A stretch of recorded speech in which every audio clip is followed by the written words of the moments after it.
Hello, nerds for humanity.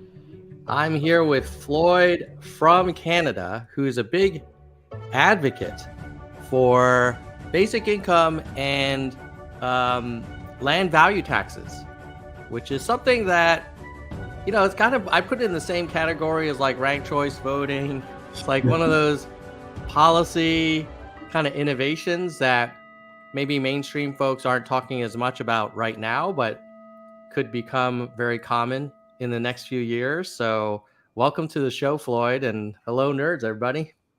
Thanks for having me, Tom. Love talking to my fellow nerds. I have a computer science degree myself and run a software developer education company outside of my policy interests. Love it. Where are you joining us from, Floyd? What part of the country? Right now I'm in Victoria, BC, which is the west coast of Canada. It's a lovely place, a lot of nature. It's like, it's like northern Portland. Yeah, I spent 13 years in Seattle, and we used to drive up to Vancouver all the time. Mm-hmm. Yeah, great food. Yeah. So let's talk about, which do you want to talk about first? The UBI movement or LVT, or are they kind of like intertwined? Yeah, why don't we talk about UBI first? I know we're both former Yang Gang, but I'll always be in my heart. I think we knew of each other since back then. And so we've come a long way. I've been working on basic income in Canada around the time that Andrew Yang ran for president. And so we met and really hit it off, did a bit of fundraising for him in the US from like connections there. And he called me the Yang of the North, which I was quite... The white bearded Yang. I love it. So what's the appetite for basic income in Canada? Like, are people open to it? Are they talking about it? I think the discussion is a lot further along, in part because we already have some partial targeted basic incomes in this country already. We have a child tax credit permanently. It's been there since 2015. So that's like a basic income for parents who have children. Lower income families can get up to $600 a month per child, and it scales down as income from jobs increase. So that's made a huge impact on reducing child poverty. And research that we helped commission at UBI Works showed that it actually adds $2 to the economy for every dollar invested. And these things actually matter for economic growth, which is one of the key premises of basic income. Very recently, there's been a provincial program that has worked for a few years called Rent Assist.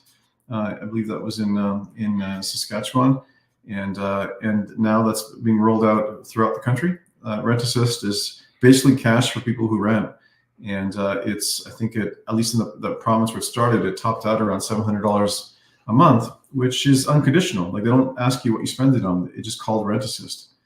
And so that obviously makes a big difference for low-income people who are renting.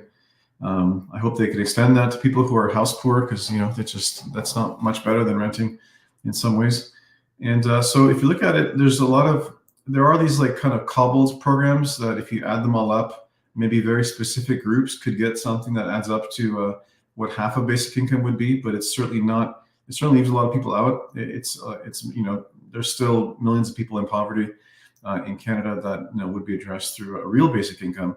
But I think as a country, there seems to be an understanding that cash needs to be part of the solution, not just more social programs.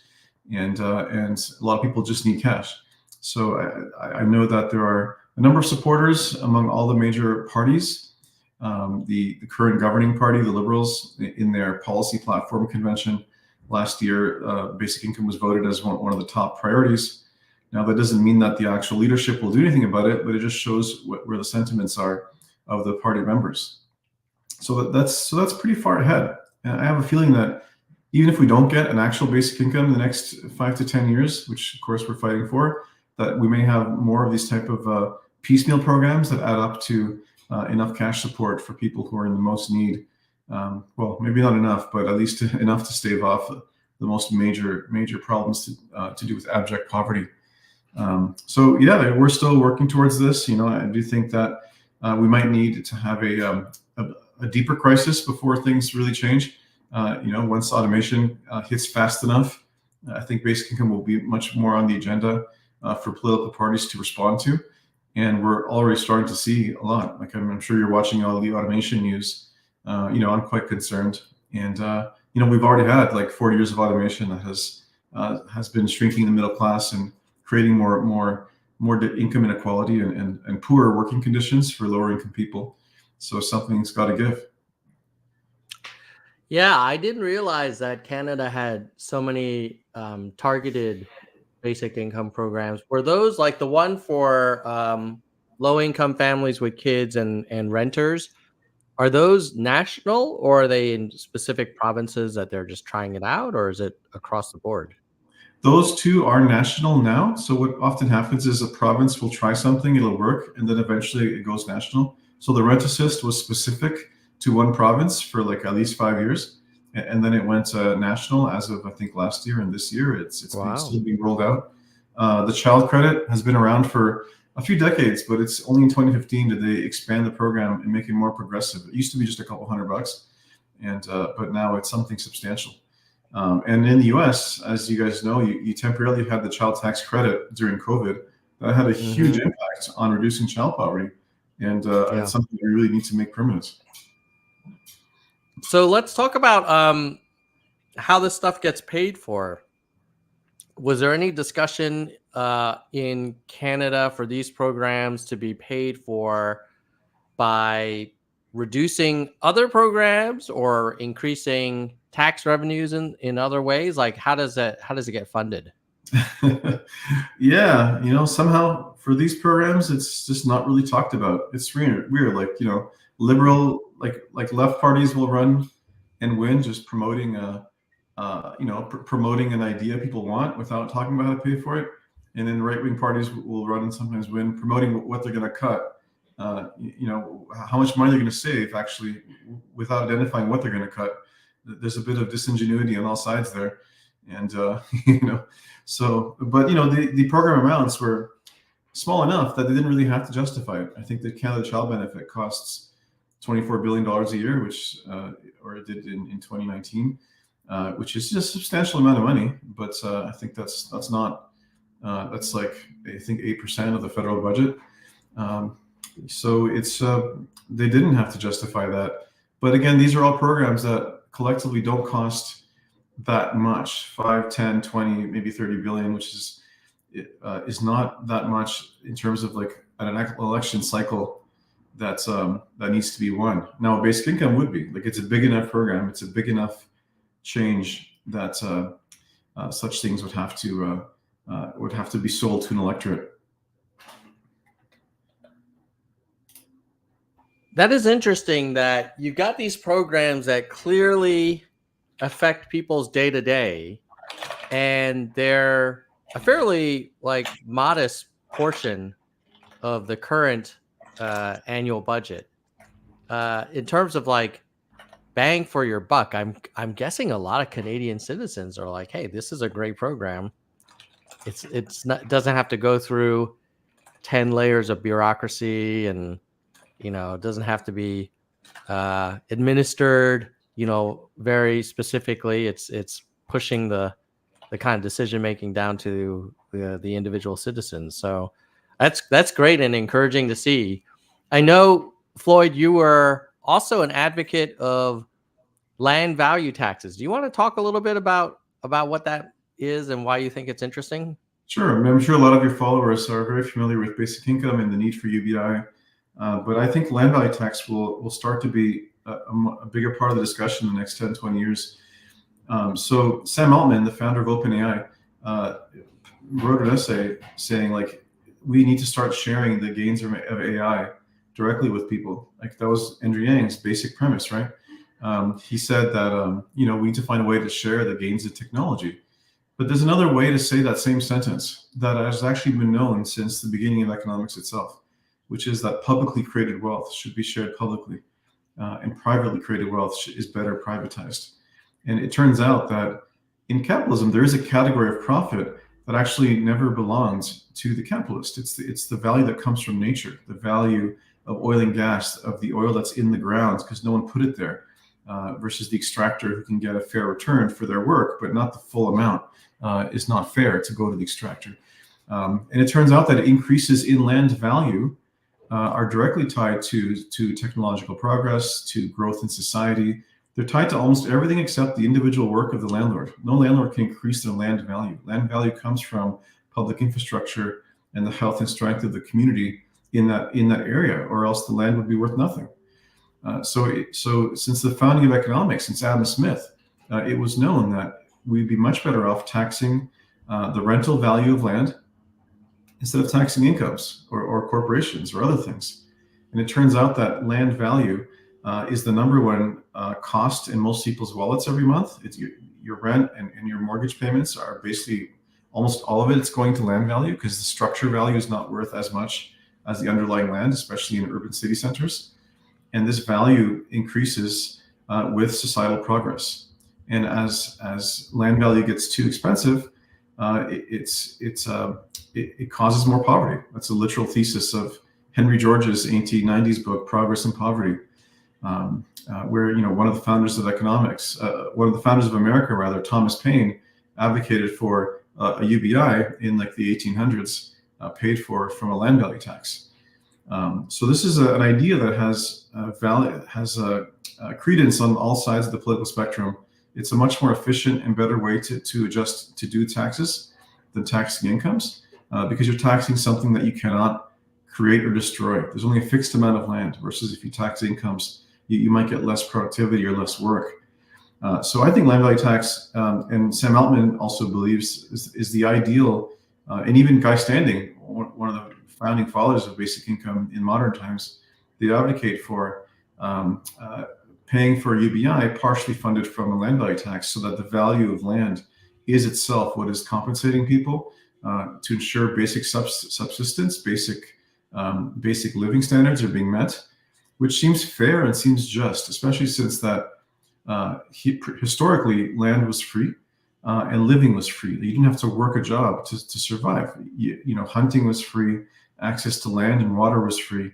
And it's only since the advent of modern privatization of land have we forced people out of traditional ways of lives into the modern jobs where they have to work to pay for what they used to have for free. So in a sense, you could think of indexing a UBI or indexing a guaranteed basic income of sorts to a land value tax, till growing land value, is the ultimate way to tie society's progress to basic human flourishing, a way that's much more direct and efficient than even the idea of a consumption tax, which Andrew Yang talks a lot about. Because land value tax itself, having one would solve a lot of other perverse incentives that are making the housing market not work for people. Currently the housing market serves two markets: the market of people's desire to create wealth and the market for people's need to live. And those two markets are incompatible. But the whole political system is allied around raising housing values, raising land values to make homeowners wealthy so they'll be voted on. But this comes at the expense of future generations. It comes at the expense of renters. It's literally a rivalrous financial incentive that harms others for the benefit of some. And a land value tax reverses all that, because if you're taxing nearly the full rental value of land, then there's no incentive to just hold property. You only make money by doing something with it, by being productive on the land, by farming, by creating buildings, running businesses, not just holding the property and waiting for the value to go up without you doing anything for it. So it's as if landlords could only make money by renting and not by holding. That would be a much, much better system. It would take speculators out of the market. It would reduce the price of housing, and it would encourage more construction, because people would not be incentivized to hold underutilized land, especially in city centers where there should be no parking lots. There should be, multi-story parking lots, for instance. So if this were introduced, is the land value tax taxing the gain in value of the land, or is it taxing the total value of the land? Because I would imagine if someone owns a lot of property now and it were introduced, it's a big increase in their tax exposure. Yeah, so no one's promoting land value tax is suggesting a tax grab. They're all suggesting a tax shift. That, look, this is a much better way to fund government from the value of land, And we should reduce other taxes and then add a land value tax in order to achieve some of these effects that I've mentioned, some of these benefits that we have. Reducing the cost of housing, getting speculators out of the market, and reducing the harmful effects of other taxes, which harm our productivity. So traditionally, land value tax would be, it's best to understand it on a tax of the rent of land.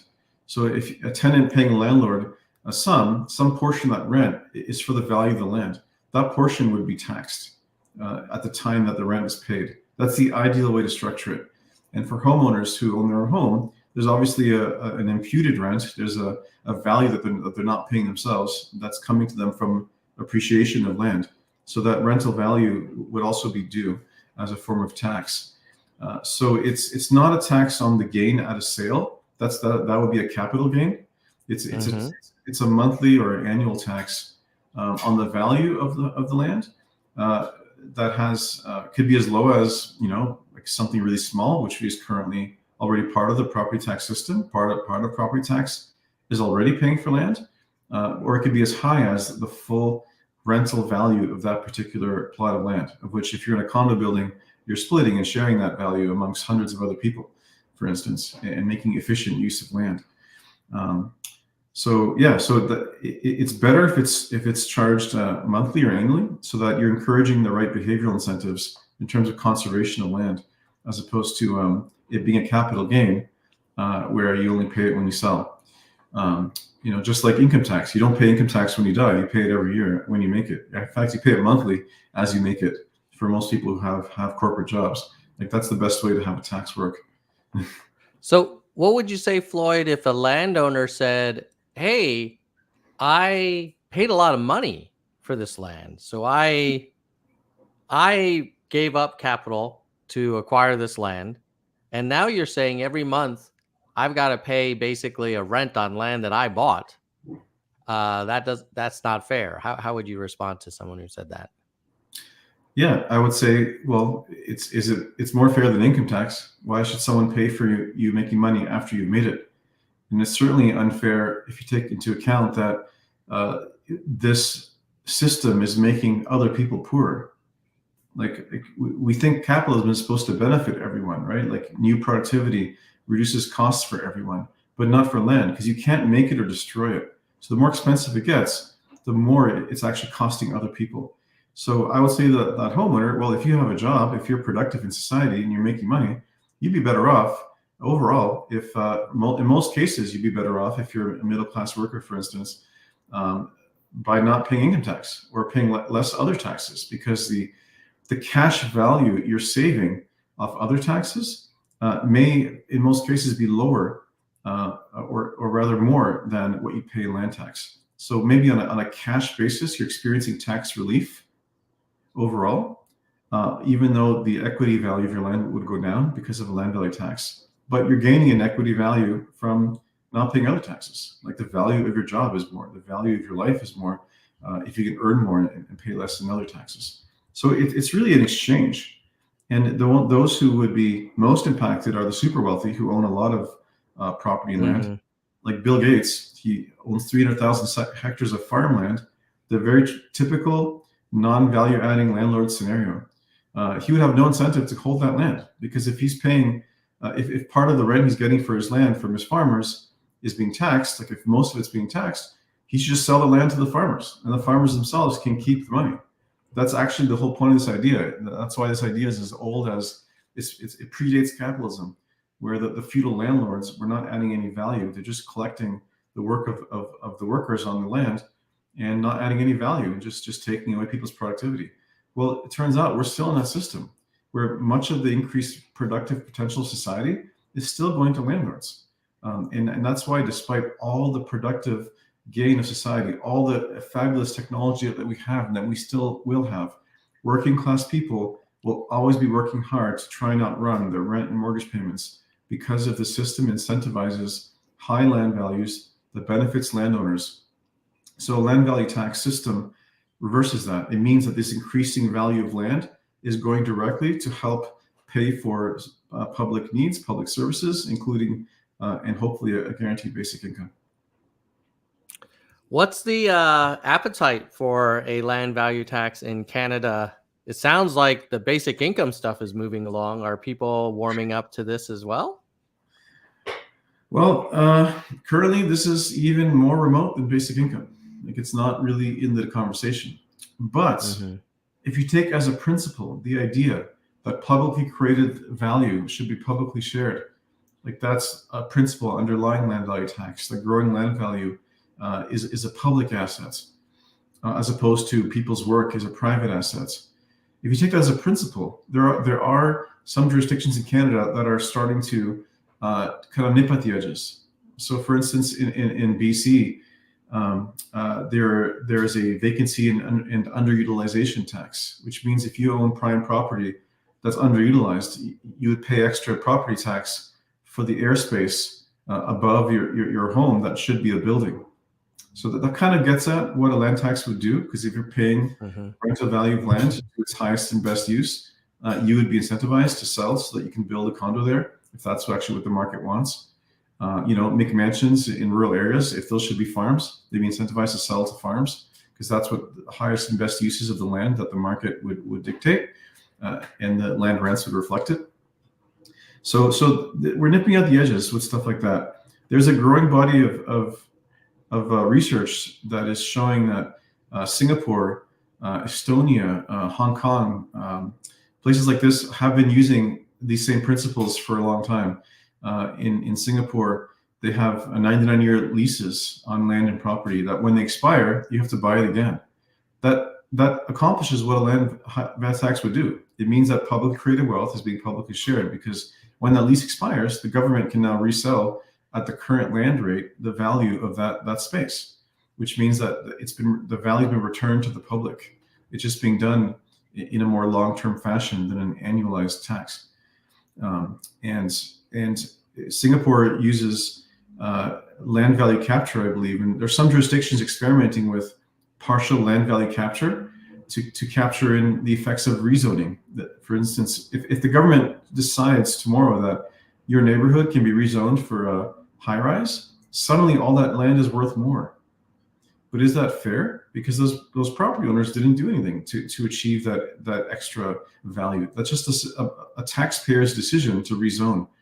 So in some jurisdictions in the world, they actually will collect a fee when a developer tries to do a rezone change on a plot that is equivalent to the increased land value caused by the rezoning, which makes sense, because then the city can use that additional value to pay for affordable housing, to pay for parks and other amenities, because the city created that value. The landowner did not create the value that a rezoning has affected. There's a growing body of knowledge, and I'm seeing circulating in Canada too, that hasn't been actioned yet. But the idea that you could have trains and public infrastructure that's funded through land value capture, which means not a land value tax, like I'm saying, not a systemic change, but rather, if you're going to build a high-speed rail station, then that all the homes within a few kilometers radius are going to go up in value because of the high-speed rail station. So the government could impose a lien on all those properties equivalent to the projected value increase coming from the high-speed rail station, so that the actual amount of money that will be created through increasing land values could pay for the rail station. So you want to know what America needs to get high-speed rail to match China and Japan? It needs land value capture to pay for those high-speed railroads. And this is how you do it. It would not cost taxpayers, because you're not charging income tax to pay for the rail station. You're charging increased land value around the rail stations that the homeowners never created, that were created by the taxpayer. So the taxpayer should get paid that value increase back to pay for those rail stations. And America could have fucking hyperloops immediately with this method by land value capture hyperloops. So these are principles that are more in the public conscience, at least among policymakers, than land value tax, which is why they're really worth fighting for. Because wouldn't it be fucking awesome if the US had hyperloops everywhere? And this is how you do it without offending taxpayers. You need land value capture in the radius of where the stations are. So I think in the future, we're going to see this become more in mainstream debate, because as you know, automation has been causing a reduction in job quality. It's been causing an increase of extreme wealth inequality. And frankly, the more incomes go down for most people, the slower capitalism will get, because there's just less consumption spending. There's less happening to fuel new innovation and new entrepreneurs. So we're going to have to find a way to do more with less. And land value tax system is much more efficient and productive than an income and capital gains tax system. I think governments will be looking for ways to increase economic growth when all other ideas have failed. And I think this idea will come to the forefront. It's a very intriguing idea, and I do find it compelling that, hey, if you own property, or if a particular piece of property gains in value, what did the owner of that property really do to increase that value? Probably not that much. And therefore, is it fair that that owner captures that value creation entirely to themselves? Yeah, I see that argument. I think the difference with UBI is you could make the argument to people like, hey, UBI helps everybody. It lifts the floor for everyone. Whereas land value tax, it does seem, whether it's fair or not, that the people who own a lot of land will definitely be opposed to this because they're going to end up paying a lot more, right? Yeah, well, I mean, at the birth of capitalism, feudalism was the problem. It was the feudal landlords that were the problem, right? But that problem never went away. We just kind of expanded it so more people can become feudal lords in their own right. That problem hasn't gone away. And that's why I'm saying that no matter how much technological innovation we have, working class people will always be trying to outrun cost of living. Even with the basic income, I think they'll be always having to outrun cost of living. Like basic income might help the poorest of the poor not be poor, but working class people will not be better off unless we tie these payments, these UBI payments, to something in the real world, like land value. Otherwise, the wealthy will always be arguing to reduce the amount of tax they have to pay to fund a UBI. Prefer a land value powered basic income over a VAT powered basic income? Yeah, I mean, it is a little more remote in terms of its political prospects, but it would be far more efficient. I mean, like any economist worth their salt will tell you that land value tax is the least harmful tax. In fact, it's a beneficial tax in most countries in terms of the behavioral incentives. And the second least bad tax is property tax. So no wonder that there's no income tax in Florida and Texas. It's because they have very high property taxes. So those are very productive places because they don't have, their tax base is the two most efficient taxes that doesn't actually harm productivity. I think consumption taxes is after property tax as least harmful. And then the more you move towards taxes on incomes, the more it has been shown by economists to harm economic productivity. Floyd, what a fantastic conversation. I really appreciate you coming on the show and sharing a little perspective from north of the border, and not only a good update on some basic income kind of progress in Canada, but also your advocacy for what is probably, if you could find a way to get there, a superior way of capturing value and in a fair way and having resources efficiently used. If you could get there, I do agree with you. It might be remote because there are a lot of vested interests who would probably fight it tooth and nail. But yeah, I totally agree. Like if you get there, it'd be amazing. This is where, I mean, again, like you and I are both Andrew Yang lovers, and when he talks about the difference between a Star Trek or a Mad Max future, I mean, that's a bit populist. Realistically, it's the difference between a Star Wars and a Star Trek future. What did Star Wars have? It's projecting out the worst things about today's society: wars, fights over resources, poverty, versus Star Wars, versus Star Trek, where basic needs have been met, people can pursue their potential. So if you imagine what needs to be true to avoid the resource scarce based mercantile system of Star Wars, and get to a place like Star Trek where you still have capitalism because there's still private businesses in Star Trek, I think what needs to be true is that we're no longer competing over basic resources like land, oil and gas, like energy. That means that we need to find an economic system that does not allow people to profit beyond any fair market return when it comes to the value they get from nature. Because the moment someone owns more nature than anyone else, they're going to charge someone else a ticket to access it. And that's what our relationship is to land. People got there first. In many cases, stole the land in North America. They got there first. They realized the value of land. They charge others rent for it. Well, what if we had a system for air? What if on Mars, when Elon Musk goes there and creates a community, within a short amount of time, some companies will be vying to be air providers. Eventually, they're going to monopolize, and they can charge whatever they want for air. And working class people will never be able to overcome the cost of living and have a good life if they're paying for air to whatever someone else said they should pay. That's basically our relationship to land. So there's no way we get to a Star Trek future where when we're rivaling over the profits from nature, from what we need to exist. So there's a system, as a business owner, I was looking for, well, what is a system that is compatible with capitalism, compatible with freedom and open markets, that also avoids the problems that drive poverty in our system and create environmental degradation? Well, economists have always known what it is. Because no one wants to talk about it because it's a little complicated and it hurts the vested interests. It's a system that captures the unearned profits from use of nature. And that category of profit is called economic rents. That's what economists call it. If you imagine in the future, there's an asteroid with $1 trillion of value on it. In a system where we're taxing the unearned rent, the way to think about it is we as humanity own that asteroid even before it's been mined. So we're going to authorize a company to go up there and mine it, and the company can get a fair return for their workers, for their investors, a competitive return to capital on an open market, which means, if investors have a chance to invest in asteroid mining versus anything else, the return should be roughly the same, because it's an open competitive market for capital.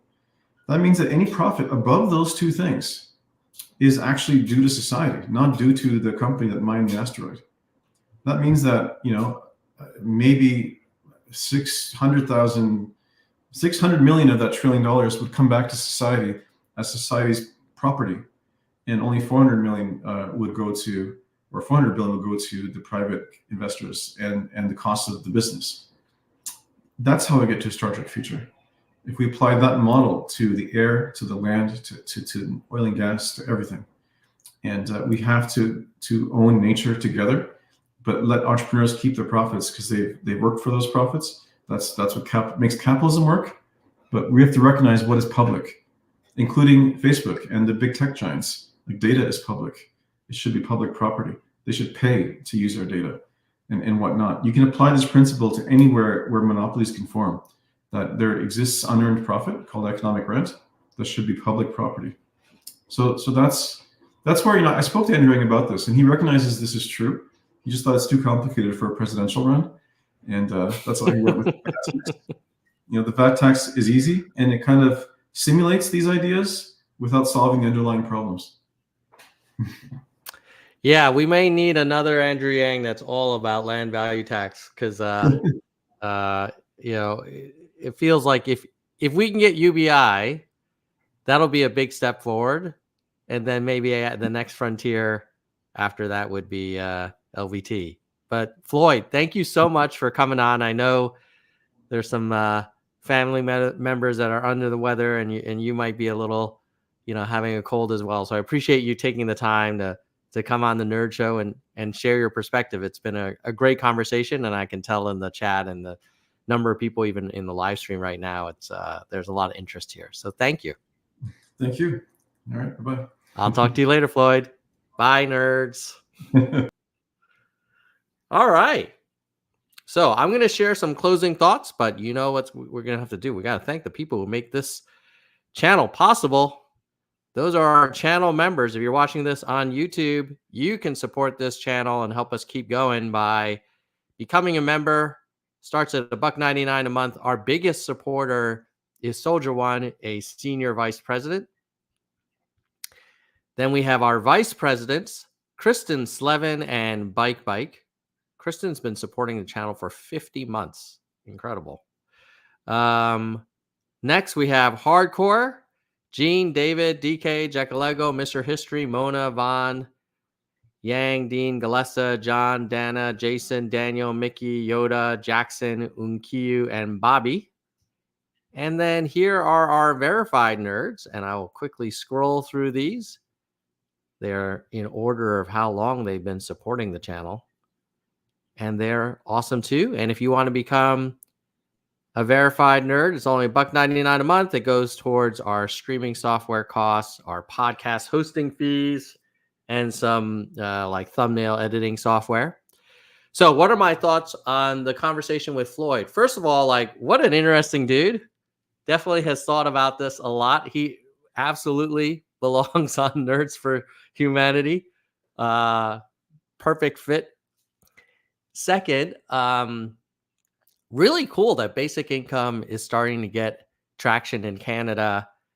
I remember when we were first talking about it in 2019, on this channel, it was very much like you're telling someone about self-driving cars. It was just like, is that really possible? And now, direct cash programs, like they're not mainstream, but they're certainly like, they're not full EV, but they're kind of like hybrid cars. It's like, oh yeah, that could work. Land value tax, man. I mean, I love the efficiency of the argument, which is, I would describe it as, look, you should make money on stuff that you've done, where you've added value. Like if you've improved the land, like you built a building, or you upgraded the building, or put a bunch of like, fencing, or landscaping or something like that, then any value you create that way, that's yours if you own the land.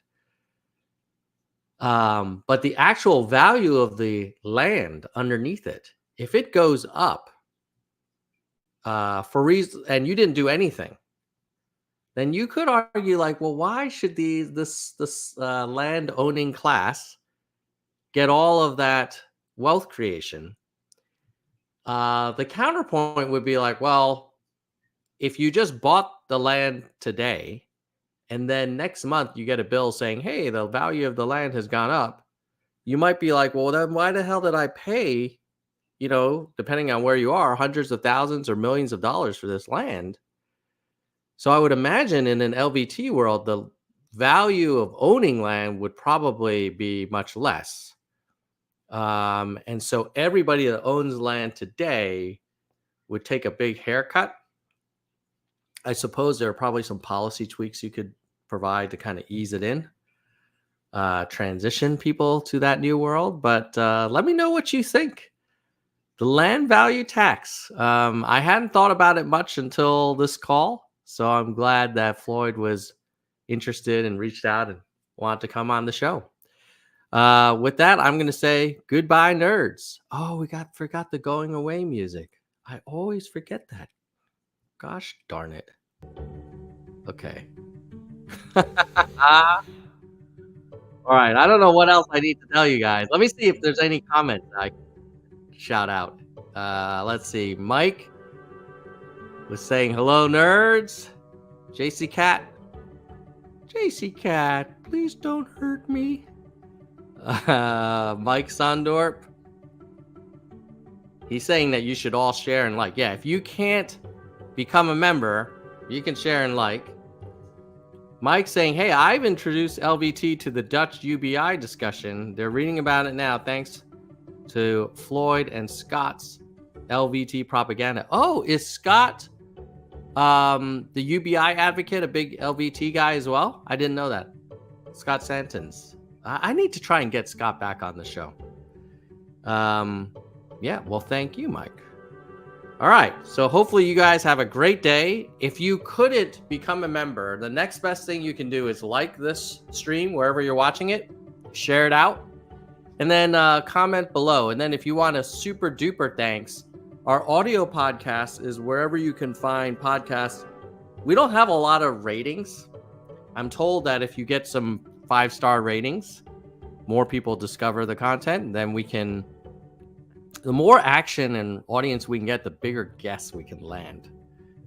So, if you can, leave a review to where we have our podcasts, and I'll try and do a shout out just to you for any review I see on the Apple podcast directory.